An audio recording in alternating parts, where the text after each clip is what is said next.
कहानी जो मन को छू जाए, आपके मन को गुदगुदाए और कुछ सोचने पर मजबूर करे। ऐसी ही कहानियों में से है ये एक कहानी। आज की कहानी लिखी है एस.के. पोटेकाट ने। ऊंट। सब लोग उसको ऊंट ही पुकारते। उसके पैर तार के खंबे के समान लंबे हैं, लंबी गर्दन और चीनी हाड़ी सी छाती, सूखे नारियल का सा एक सिर भी। वही है ऊंट। ऊंट सुबह से शाम तक जले भरे बर्तनों और पीपों को एक ठेला गाड़ी में रखता और खींचकर गली से आगे बढ़ता। तब वो दृश्य देखते ही बनता। चार छोटे से पहियों वाली एक ठेला गाड़ी एक विकृत स्वर निकालते हुए आगे बढ़ती तो ऐसा लगता मानो एक भैंस प्रसव पीड़ा से करहाती इधर उधर घूम रही हो। होटल की मेज पर बिछाने वाला एक पुराना चीथड़ा ही वो पहनता। उसके अलावा दाहिनी टांग के मध्य एक चीथड़ा हमेशा बांधे रहता। वो तो कई वर्ष पहले की एक चोट की याद ताजा करता। घाव तो भरा था और उसके ऊपर रोए भी उगे थे, पर उसका ख्याल है कि अगर वो उस चीथड़े को हटाता तो वो तड़ाक से गिर कर मर जाता। इसलिए वो उस चीथड़े को हरगिज अलग नहीं करना चाहता। पैर के एक अलंकार की तरह वो कपड़ा भी उसका पीछा न छोड़ता। ऊंट के आराम करने की भी एक जगह है, पर वो होटल के पीछे काठ कबाड़ वाले मकान के कोने में झूठन की टोकरी के नजदीक थी। शाम को वो वहां जाकर बैठता। जब वो पूरा कामकाज खत्म कर चुका होता, वो एक बीड़ी पीता और गर्दन घुमाते हुए उकड़ू बैठता। तभी उसके सहयोगी देहाती लोंडे उसे घेर लेते और उसकी पीठ पर चढ़कर खेलने लगते। ऊंट और ये लोंडे शहर के उस बड़े होटल के सहारे ही जिंदगी गुजारते। होटल का पानी वो ठेला गाड़ी में लाता, यही है उसका पेशा। 16 वर्षों से वो ये काम नियमित रूप से करता आया है। यूं वो जिंदा रहा। 8 शख्सों का भोजन वो अकेले खाता। ऊंट के बारे में होटल मैनेजर को बस यही एक शिकायत है, पानी तो वो दूर से लाता ही है। अलावा इसके होटल के लकड़हारे का काम भी वही करता है। अगस्त क्रांति से मुल्क भर में हलचल मच गई।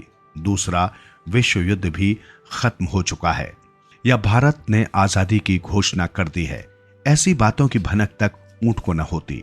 उसको महज 2 मर्तबा महसूस हुआ था कि इस मुल्क में भी कुछ अजीब घटनाएं घट रही हैं। एक दिन सुबह हमेशा की तरह वो ठेला गाड़ी खींच रहा था। रास्ते के नजदीक के एक कारखाने के सामने धरना चल रहा था। तभी वहां एक लॉरी भरकर पुलिस आ धमकी और धरने पे बैठे लोगों और तमाशबीनों को बेरहमी से मारने पीटने लगी। वो तड़ाक से ठेला गाड़ी वहीं छोड़कर 9-11 हो गया। भागते वक्त लाठी की एक मार उसकी पीठ पर पड़ी थी। गली के दोनों ओर के दुकानदारों को देखते ही गुफा सा मुंह खोलकर उसने चेतावनी दी, भाग जाओ वरना मार खानी पड़ेगी। चट। उसका विचार था कि सभी शहर वालों की पीठ पर अभी अभी लाठियां बरसेंगी। दूसरी घटना, वो ठेला गाड़ी एक मर्तबा उसकी पीठ पर गिर पड़ी थी। कोई मामूली शख्स होता तो वो उसी वक्त वहीं ढेर हो जाता। ऊंट चंद मिनट के अंदर उस ठेला गाड़ी के अंदर से धड़ल्ले से उठ खड़ा हो गया, पर उसके सिर और पीठ पर भारी चोट आई थी। थोड़ी दूर तक रेंगते हुए चलने के बाद वो वहीं गिर पड़ा। होटल मैनेजर ने तुरंत उसको एक रिक्शा गाड़ी में बिठाकर अस्पताल पहुंचा दिया। सब लोगों का अनुमान था कि ऊंट जरूर मर जाएगा। जख्म गहरा था मगर वो जिंदा बच गया। जब उसे होश आया तो उसने अपने को मुलायम सफेद बिस्तर पर लेटे हुए पाया। उसने अपने पूरे बदन पर निगाहें घुमाई। सिर, दाढ़ी और कंधे सफेद कपड़ों के टुकड़ों से बांध दिए गए थे। टांगों पर पुराना कपड़ा दिखाई नहीं पड़ा। उसने चट अपने सिर के कपड़े का टुकड़ा फाड़ डाला, झटपट उसे अपनी टांग पर बांध दिया, फिर बेफिक्री के साथ आंखें बंद कर लेट गया। थोड़ी देर के बाद नर्स ने आकर देखा तो ऊंट को बेहोश पाया। उसके सिर से खून बह रहा था। 1.5 मास तक वो अस्पताल में पड़ा रहा। बरामदे के कोने में ही उसका पलंग डाल दिया गया था, फिर वो ठीक हो गया था।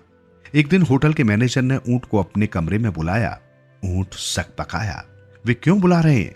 क्या इसलिए कि कुछ जली कटी बातें सुनानी हैं? बड़ी देर तक वो नाक भौं सिकोड़ कर दफ्तर के बाहर खड़ा रहा। आखिर वो बड़े अदब के साथ मैनेजर के सामने हाजिर हो गया। मैनेजर ने उसे एड़ी से चोटी तक घूरकर देखते हुए फरमाया, अरे मैंने तुझे एक बात पूछने के लिए ही बुलाया है, तू कितने बरस का है? ऊंट आंखें फाड़े खड़ा रहा। वाणी उसके गले से फूटी नहीं, मानो वो गूंगा हो। तुझे याद नहीं होगी, खैर जाने दे। तू लंबे समय से इस होटल का नौकर है ना। मुझे तुम पर अधिक स्नेह और वात्सल्य है, लिहाजा मैं तेरा ब्याह रचाना चाहता हूं। तेरी क्या मंशा है? सुनते ही ऊंट बिल्कुल सन्न पड़ गया। अरे जानता है औरत कौन है? इधर बावर्ची खाने की नौकरानी मातू है ना, वही। चूंकि तुम दोनों उस होटल के पुराने नौकर हो, इसलिए तुझे ब्याह में पैसा वैसा खर्च करने की जरूरत नहीं। शादी के खर्च के लिए तो। अपनी बात बीच में ही रोककर मैनेजर ने मेज खोलकर एक सिगरेट टिन में रखे रुपयों में से 10-10 रुपए के 3 नोट निकालकर मेज पर रख दिए। तेरी तनख्वाह का पैसा है, इधर है, और अधिक पैसा खर्च होगा तो मैं अपनी तरफ से दूंगा। औरत तुझे पसंद है कि नहीं?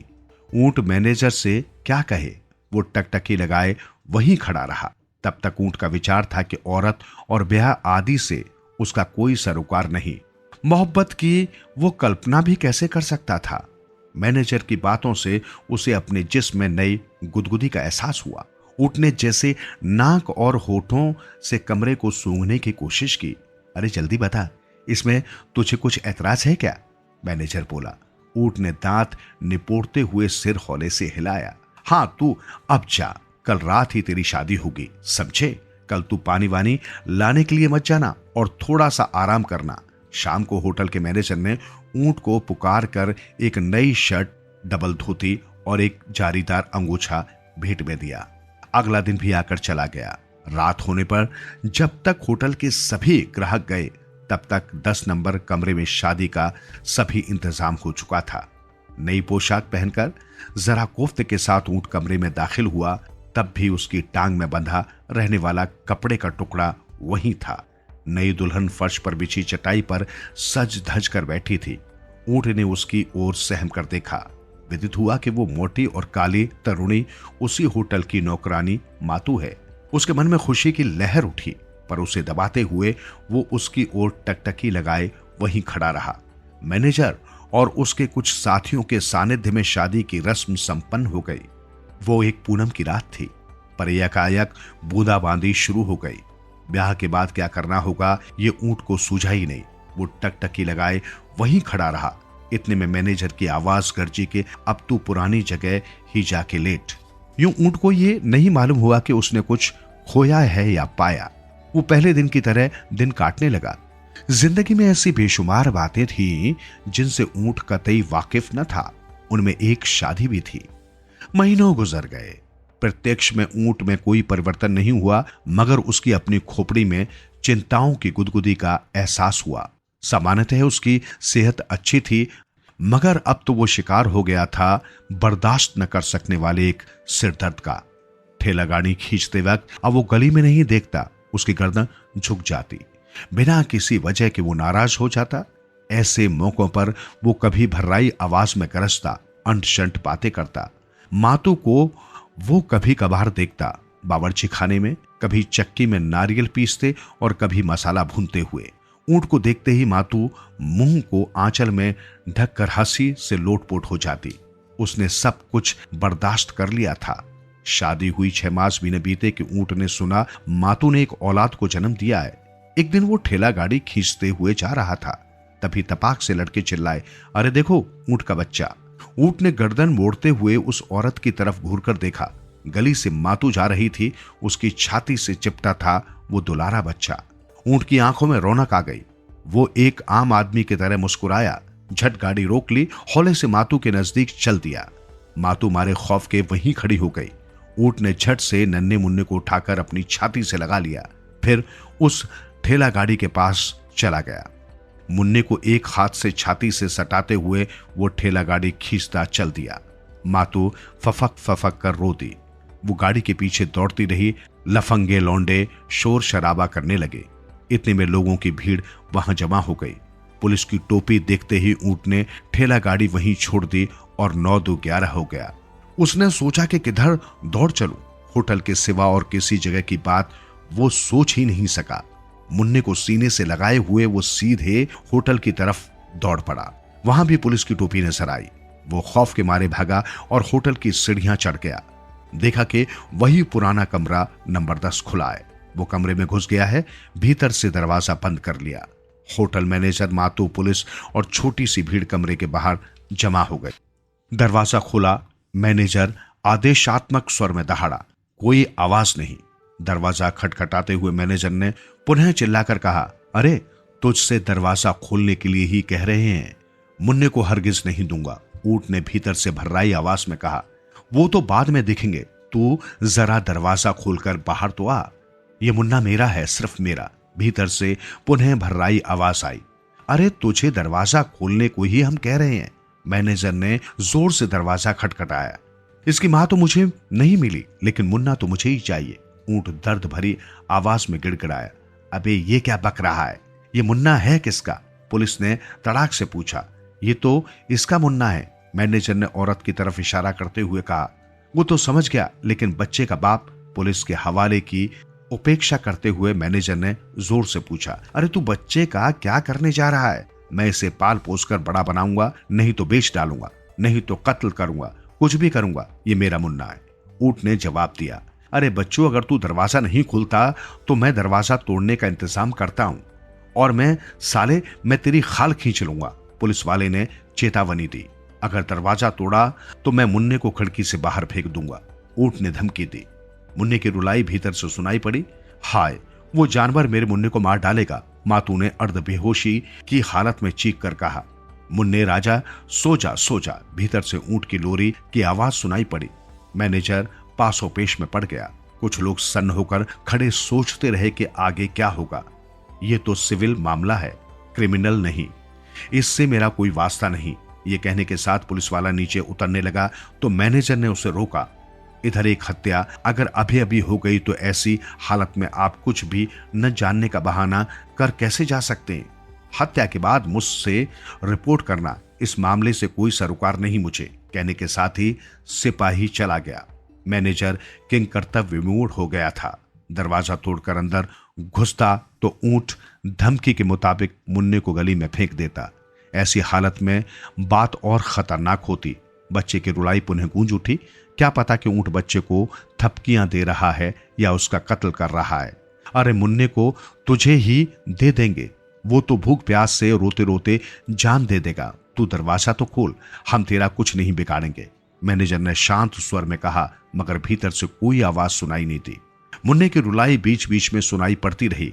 खपरेल हटाकर चुपके से भीतर घुसे तो एक दर्शक ने सुझाया, अंदर पहुंचने के पहले ही वो हैवान उसकी हत्या कर देगा। दूसरे दर्शक ने कहा। मैनेजर बोला, हम भी देखते हैं कि वो कब तक यूं बच्चे को लिए बंद रहेगा। उसकी बात जाने दो, तब तक मुन्ने की हालत क्या होगी? मुन्ना ही हाथ न आया तो? होटल एजेंट कणारण ने कहा। चाहे जो भी हो, कल की सुबह होने दो, इतने में उसका दिमाग तब्दील होगा। यूं सोच विचार कर मैनेजर और उसके साथी वहां से चल दिए। एजेंट करुणाज दरवाजे के बाहर पहरा देने लेट गया।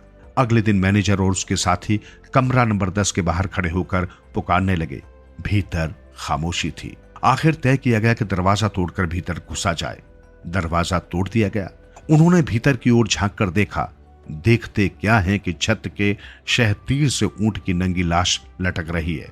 ऊंट ने मुन्ने को अपने चीथड़े से अपनी छाती में झोली बांधकर लेटाया हुआ है। बिस्तर की चादर को ही उसने शहतीर से बांध लिया था। मैनेजर ने कमरे की अलमारी पर चढ़कर ऊंट की छाती से लटकी झोली में से मुन्ने को उठा लिया। मुन्ने के शरीर में गर्मी थी, दिल हौले हौले धड़क रहा था। मुन्ना मरा नहीं, बच गया, जिंदा है, मैनेजर चिल्लाया। फिर वे सब मुन्ने को लेकर बाहर आ गए। ऊंट की लंबी गर्दन जरा मुड़ी थी, जीभ बाहर थी। अधकुली पलकों से ऊंट की लाश ने दरवाजे से घुसाई हवा की मदद से उस मुन्ने की तरफ जरा घूर कर देखा।